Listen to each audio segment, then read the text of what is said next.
Now, when I was young, I first met a medium and she took me under her wing.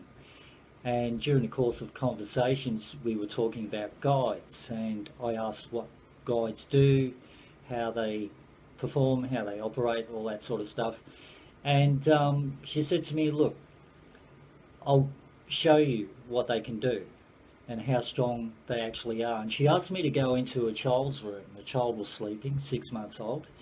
And she said, I want you to go into that room with as much ill intent towards my baby as you can and walk towards the cot. And I said, well, come on, I can't do that. You know, that's just not me. And she said, no, I want you to do that because I want you to see something. I want you to feel something. So anyway, after a little while, I agreed to do that. And I put a little bit of ill intent into my mind and I walked slowly towards the cot. And as I got closer to the cot, I could feel a bit of a push on my chest. And I stepped back and I thought, oh, hang on a minute, maybe she's seeded my mind with this idea and maybe something that my mind has created. So I walked back to the door again. I thought, all right, I'm going to really try this. So I put a lot of ill intent into my mind that I was going to harm the child, and I walked with very solid steps towards the cot, and all of a sudden I got a massive bang in the chest, which pushed me back a couple of feet. And I sort of walked out of there very, very stunned. And that was the child's guides that were protecting the child. They were giving me a good hard shove just to show me that there is such a thing as guides. There wasn't any ill intent in them, but it was just an experiment and the guides were in on it. And they were just showing me that, you know, what they could do, and they were protecting the child.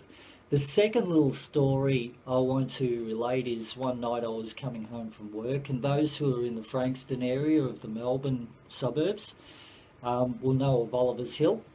And I lived in Mount Eliza at the time, and I was driving up the hill one night after work, and it's on a main highway, a 2-lane highway, and there was a car beside me. We were going up the hill together, and as we got up to the top of the hill, right at the back of my head, I heard a loud voice yell at me saying, "Get off the road, stop."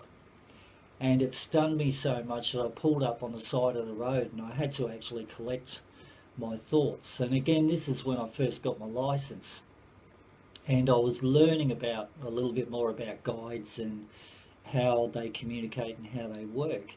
So I actually sat on the side of the road for around about 8 or 9 minutes just collecting myself, because it actually was that loud. It stunned me.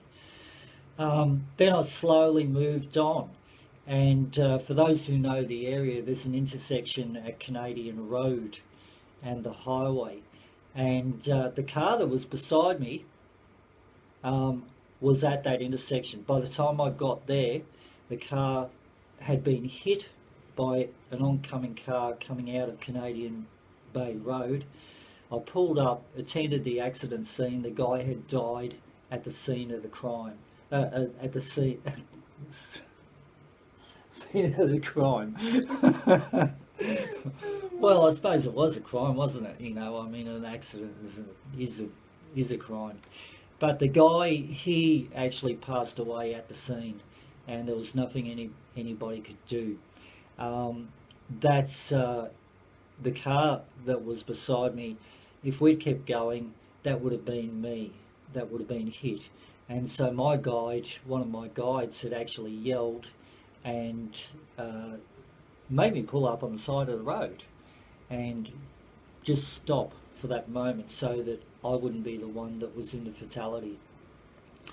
All right, so that's 2 ways that guides can actually work.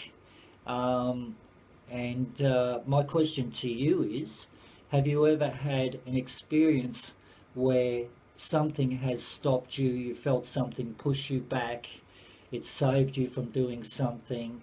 Have you ever felt that you were about to fall, had a little bit of a dizzy spell, and you felt something sort of push you back or stabilise you?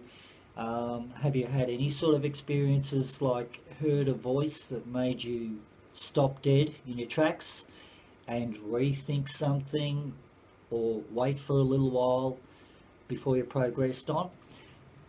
If you've had any sort of experiences like that, then why don't you write it in the comments and share with us your experiences. Cheers.